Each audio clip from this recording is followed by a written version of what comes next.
Hey everybody, it's me, Marco from Analog Things, and today I want to show you the beauty of a Polaroid Lift and how you can achieve that. And we get to that in a second.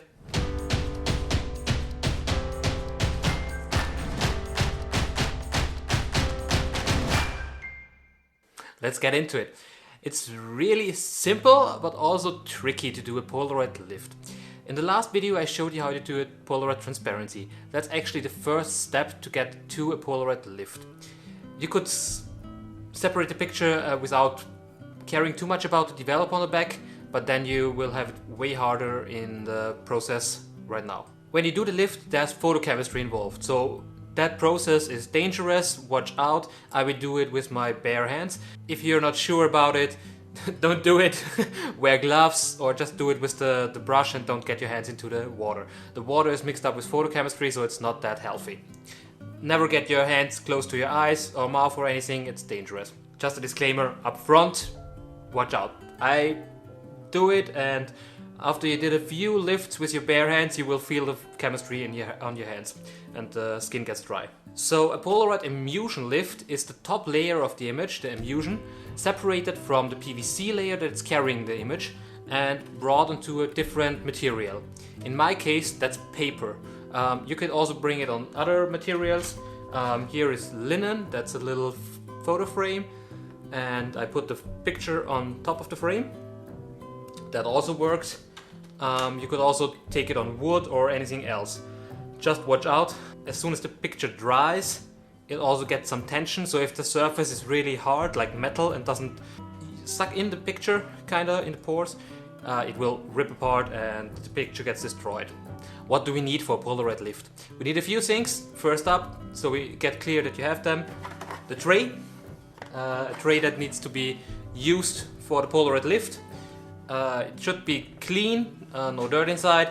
I use an old developer tray that I normally just use for Polaroid Lift. Then we need the paper cutting knife, as we saw in the last video for the Polaroid transparency, to make the transparency. And afterwards, I will use a scissor. Oops. Ooh, dangerous. Watch out with scissors, don't play with them. I take a scissor and cut out the frame of the image, and therefore I need a scissor. After this few steps, we are ready to make the lift. And for this one, we're gonna need some water in the tray, a picture that we can lift, a brush. What material to use for a Polaroid Lift? I use acrylic paper. That's really simple. I bought like a new block here. That's acrylic paper. It's really heavy paper. This one has 420 grams. I would suggest something over 300 grams for the Polaroid Lift. My technique is putting the paper into the water and putting the lift on the paper and then getting it out. So the paper gets wet and it needs to dry afterwards. It will wrinkle eventually because the water makes it like wobble a little bit. What I do is like let it dry and then put some pressure on it and straighten it out again. That works really good if you're not in a time hurry and you just can leave it there for 4 weeks or something. The image, it will straighten out completely, you have no problem. What some other people do is they use a glass plate, something like this here. They put the paper, the image on the glass and then put the image on the paper so they don't get the paper wet. I'm not good at this technique and I will not show you this technique because it never worked out for me. So we will do the paper technique I use a lot. As you can see, it works great, and this paper is a little wobbly, but as soon as you put it in the frame, you will see nothing of it. And that was completely soaking wet. The benefits of a Polaroid Lift are you can make these amazing edges here. You can brush them in and you can straighten them as much as you want. It works with black and white and with color. With black and white it works a little bit better than with color. You can see here there's a color image. It works also pretty good. What I did, like on one picture, is I painted over it with some gold. Also works pretty good. And what you can also do is like perfect edges. On this image here we see the edges are really straight and I did nothing. It just soaked into the paper. It doesn't look like a Polaroid anymore. So you have a lot of possibilities you could do with the picture. You can work a long time on the picture. The only thing, always keep it in the water while you work on it. That's it for the starters, and let's get into the actual process. What do we do first? We take a picture again. So let's take the image again. I got my Polaroid camera here and let's take one image. Flash is loading. Okay, I got a black and white selfie again. We will use this for the Polaroid Lift. Let the picture develop now till it's on the stage where we can do the transparency. If you don't know what a transparency is, please look at the video I did before and I will explain everything in detail. I will just show you really fast what we do on this video. First things first, we're gonna cut the image open as we did on transparency. So the first thing is to make a transparency of the image. We're gonna take it and slowly go over the edge with the knife. On the other side too. We're gonna go in between the two parts, like front and bottom, cut it open.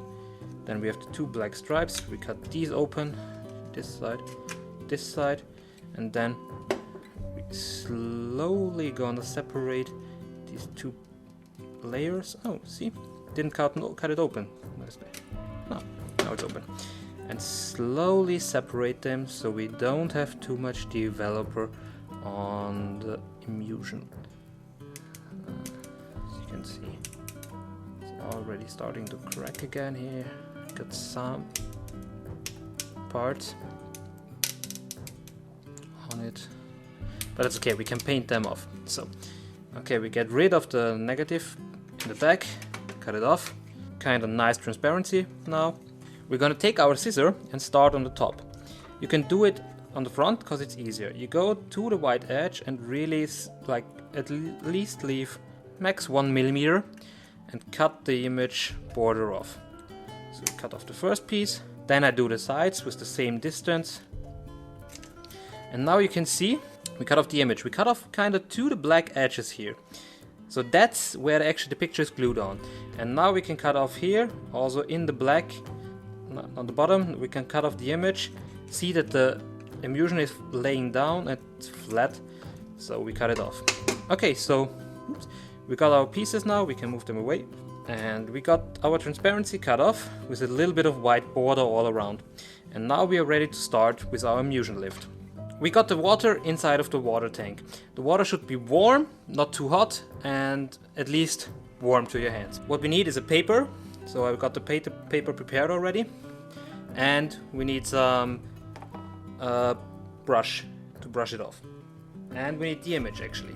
So image goes into the water. And we just leave it here for a second. It's floating around. And you will see the edges move in a little bit.